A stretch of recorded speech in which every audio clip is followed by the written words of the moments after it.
예레미야가 아직 시위대 뜰에 갇혀 있을 때 여호와의 말씀이 그에게 두 번째로 임하니라. 이르시되, 이 일을 행하시는 여호와, 그것을 만들며 성취하시는 여호와, 그의 이름을 여호와라 하는 이가 이와 같이 이르시도다. 너는 내게 부르짖으라.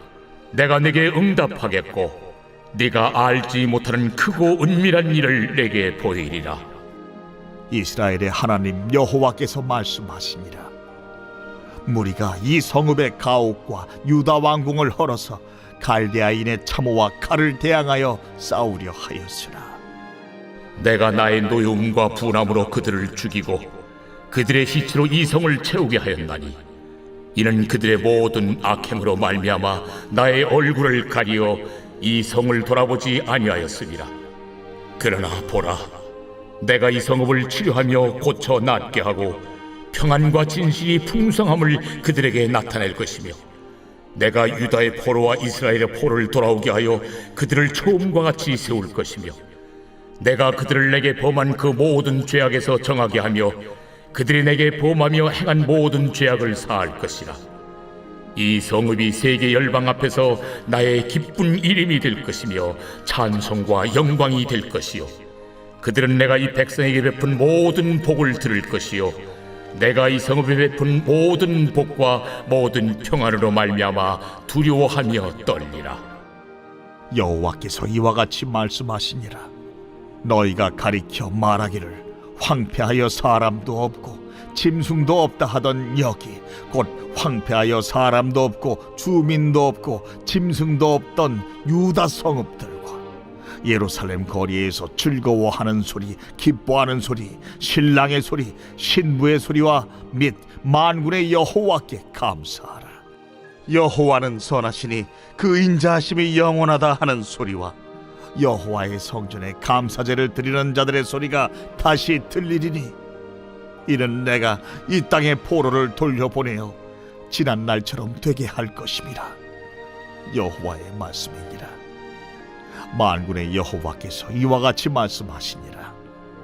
황폐하여 사람도 없고 짐승도 없던 이곳과 그 모든 성읍에 다시 목자가 살 곳이 있으리니 그의 양떼를 눕게 할 것이라. 산지 성읍들과 평지 성읍들과 네겝의 성읍들과 베냐민 땅과 예루살렘 사면과 유다 성읍들에서 양떼가 다시 계수하는 자의 손 아래로 치나리라. 여호와께서 말씀하시니라. 오늘 말씀은 일을 행하시는 여호와라는 제목으로 함께 말씀을 나누겠습니다. 오늘 본문의 말씀에서는 하나님이 누구신가에 대한 바른 이해를 갖도록 하는 내용입니다. 즉 유다 백성들이 지금 경험하고 있는 상황은 바벨론 군대에 의해서 예루살렘이 포로당해 있습니다. 그때 많은 사람들이 갖게 되는 의문점이 몇 가지가 있었을 텐데요. 그 중에 하나는 가장 큰 것은 하나님 도대체 뭐 하십니까? 라는 것이죠. 하나님의 백성으로 우리를 부르셨다면 하나님이 당연히 돌보시고 지켜주셔야 되는데 하나님은 도대체 어디 계시느냐? 이런 신학적인 질문을 갖게 됩니다. 바로 그런 상황에서 예레미야는 우리가 바벨론 포로 끌려가야 된다라는 이야기를 하고 그리고 하나님께서 약속의 때에 다시 돌아오게 하실 것이다 이런 이야기를 합니다. 그러면 여기에서 현실적으로 볼 때 사람들은 당장의 문제가 해결되지 않는다고 해서 무척 불편해하고 어려워했을 겁니다. 그때 다시 한번 예레미야는 그가지 시위대 뜰에 갇혀 있었을 텐데요. 즉 유다의 왕이 그를 시드기야 가둬버렸습니다. 그런 상황에서도 하나님이 누구시냐? 하나님은 오늘 2절 말씀에 일을 행하시는 여호와, 그것을 만들며 성취하시는 여호와, 그의 이름을 여호와라 하는 이가 이와 같이 이르시도다. 그러면서 너는 내게 부르짖으라. 내가 내게 응답하겠고 내가 알지 못하는 크고 은밀한 일을 내게 보이리라. 여기서 하나님께서 행하시는 일이 무엇입니까? 그들이 다시 포로로 갔다 돌아오는 일이고 그리고 백성들이 하나님 앞으로 돌아오게 하는 일이며 또한 세계의 역사를 운행해 가시는 일을 바로 이야기를 하고 있습니다. 그런 면에서 오늘 우리의 삶도 마찬가지입니다. 하나님을 의지하고 믿으면서 살아가면서 우리가 삶에 고난이 있습니다. 당장 해결되어야 될 것 같은데 하나님이 그 상황에서 아무 일도 하지 않은 것처럼 보입니다. 답답하기만 합니다. 기도를 간절히 하면 해결될 것 같은데 그렇지 않습니다. 그러면 하나님 도대체 나는 버리신 건가요? 하나님 일하시지 않으신 건가요? 라고 우리는 종종 질문을 하게 됩니다. 그 가운데서 실망하기도 하는 경우가 많이 있죠.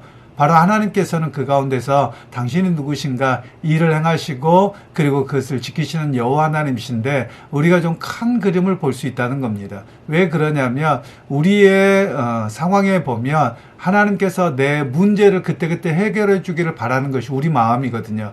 즉 다르게 이야기하면 하나님이 내 중심적으로 일하기를 원하시는 겁니다. 그런데 하나님은 그렇게 일하지 않으세요. 오히려 하나님께서는 당신의 계획 속에서 일을 하시죠. 그래서 오늘 우리는 시각을 바꿔야만 하는 겁니다. 나 중심의 시각에서 하나님 중심의 시각으로 바뀌어져야 되는 것을 먼저 이야기를 하고 있습니다. 그러니까 하나님께서는 내 작은 문제 해결해 주실 때도 있습니다. 직접적으로 개입하실 때도 있고요. 그러나 일반적이지는 않습니다. 그리고 오히려 하나님께서는 당신의 커다란 계획 속에서 일을 해 나가시는데 그 상황 속에서 우리가 겪는 것은 고통과 고난이 있기도 하고 때로는 하나님께서 이렇게 역사하셨구나 라고 이해하게 되는 그런 시간들이 있을 수 있는 것입니다. 그러면서 하나님께서는 이제 어떤 분이시느냐, 하나님은 지금은 심판하시지만 결국은 그들이 다시 한번 용서함을 받고 돌아올 것이다. 언제든지 여호와께로 돌아오기만 하면 하나님 너희를 받으실 것이며 또한 너희가에게 약속한 그 약속의 땅에 회복의 역사가 있을 것이다 라는 것을 오늘 성경에서는 말씀을 하고 있습니다. 우리가 여기서 좀 기억할 필요가 있는 것이 하나가 있죠. 당시 유다가 바벨론의 포로로 이렇게 포위되어져 있을 때 그들이 모든 힘과 역량을 다 총동원 한다 할지라도 할 수 없다는 겁니다. 실제 어떤 국가적인 그 규모에서도 불가능하지만 성경에서는 그런 관점을 보는 것이 아니라 하나님께서 그들을 넘기기로 하셨기 때문에 징계하시기 때문에 너희가 아무리 몸부림을 쳐도 되지 아니할 것이다 라고 이야기를 하고 계시는 겁니다. 그래서 제가 저번에도 말씀드렸던 것처럼 민족적인 차원과 하나님의 커다란 그림 차원의 어떤 이해를 하나님의 역사 속에서 차원을 좀 다르게 이해해야만 합니다. 민족적인 차원에서는 어떻게든지 마음을 합해서 결사항전을 해보자 이렇게 이야기를 해야 될 것입니다. 그런데 오히려 하나님의 일하심과 하나님의 관점에서 보자면 결사항전이 아니라 빨리 항복하는 겁니다. 그리고 하나님의 징계를 달게 받고 회개하는 일들이 바로 해야 될 일인 것을 이야기합니다. 오늘 우리 종종 그런 이야기를 하곤 합니다. 믿음의 사람들은 나약해 보이기는 합니다. 어떤 면에서 그러냐면 어떤 어려움이나 고난이 생기면 이게 하나님께로부터 온 일이기 때문에 일단 순응하자 이렇게 하기가 쉽습니다. 맞는 이야기입니다. 그런데 오히려 더 고난에 있을 때는 더 깊은 고난에 있을 때는 더 강력해집니다.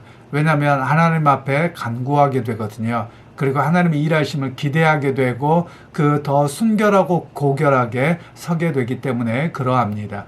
그런 면에서 오늘 하나님께서는 어떤 분이시냐, 유다 백성들을 단순하게 징벌하고 벌을 주시는 것으로 그치지 않습니다. 그들에게 희망을 주시고 그들을 통해서 회복의 약속이 있을 거라는 겁니다. 이 말씀은 단순하게 민족적으로 모든 사람들이 돌아올 것을 이야기하는 것은 아니고요. 하나님을 경외하고 끝까지 믿음의 길을 잃어버리지 아니하는 자들에 대한 이야기를 하고 계시는 겁니다. 그래서 오늘 결국은 이 남유다 백성들이 포로로 끌려가지만 하나님께서 일하셔서 돌아오게 하실 거라는 겁니다. 우리는 성경 역사 뒤에 사는 사람입니다. 그래서 성경의 역사가 어떻게 이루어졌는지를 알지요. 실제로 유다 백성들은 70년 만에 돌아와서 그들이 유다 땅에 거하게 되고 그들이 유대 공동체를 이루어서 살아가게 되는 것을 보았습니다.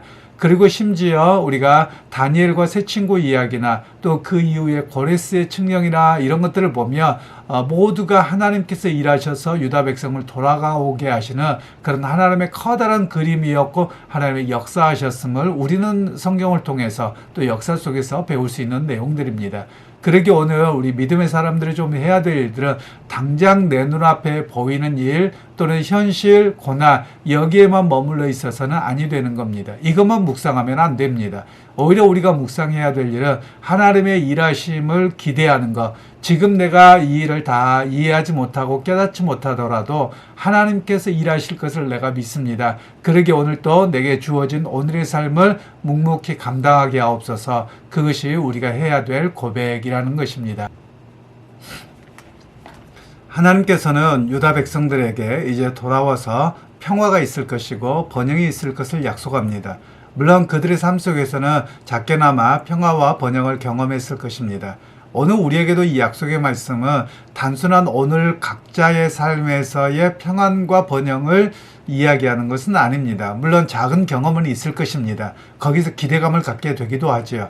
그러나 이것은 주님이 다시 오셔서 재림하게 되실 완전한 하나님 나라의 완성을 바라보도록 하는 그런 말씀이기도 합니다. 그래서 오늘 우리에게는 완성될 하나님의 나라, 참 평안이 있는 하나님의 나라, 참 위로가 있고 온전히 주님의 동행하심의 역사가 있는 그 하나님 나라를 바라보고 기대하게 하시는 말씀이라는 것입니다. 믿음의 형제자매 여러분, 오늘 여러분의 삶의 무게가 여러분을 짓누릅니까? 또 생각지도 않는 고통의 무게가 있습니까? 여기에 우리가 침잠하지 않기를 소원합니다. 이것만 몰입하다가 우리가 다른 거기 마음에 상하고 또 하나님을 향한 이렇게 마음 상함 또 이런 곳으로 가지 않기를 소원하고요. 오히려 우리의 신앙이 더 크게 일하신 여호와 하나님을 바라볼 수 있는 그런 큰 믿음의 역사가 있기를 소원합니다. 그리고 세계를 운행해 가시는 그 하나님의 역사를 보면서 그 역사 속에서 나에게 은혜를 베푸시고 함께 하실 것을 바라봅니다. 이런 고백이 되기를 소원합니다. 그래서 오늘 우리의 신앙이 나 중심이 아니라 하나님의 일하심 중심으로 좀 바뀌어져서 하나님께서 일하실 때 나도 묵묵히 그 일에 순종하고 오늘의 삶을 최선을 다합니다. 이 고백이 되려는 그런 하루가 되기를 원합니다. 그래서 여러분의 삶 속에 또 하나님께 세계 역사 속에 그리고 당신의 나라 속에서 일하시는 그 하나님을 믿고 오늘도 주어진 삶에 최선을 다하고 일하신 여호와를 기대하고 살아가는 오늘 하루가 되시기를 주님의 이름으로 축원합니다. 하나님 아버지 은혜를 감사합니다. 오늘도 주께서 말씀을 통해 우리를 되돌아보게 하셨습니다.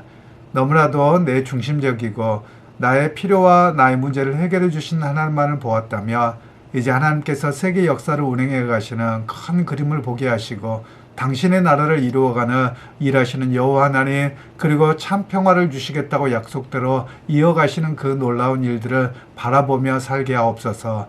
그래서 오늘도 내게 주어진 삶에서 당장의 문제 해결만을 기대하는 것이 아니라 하나님의 일하심을 기대하며 성실함으로 살아드리는 우리 모두가 되게 하옵소서. 예수님의 이름으로 기도하옵나이다.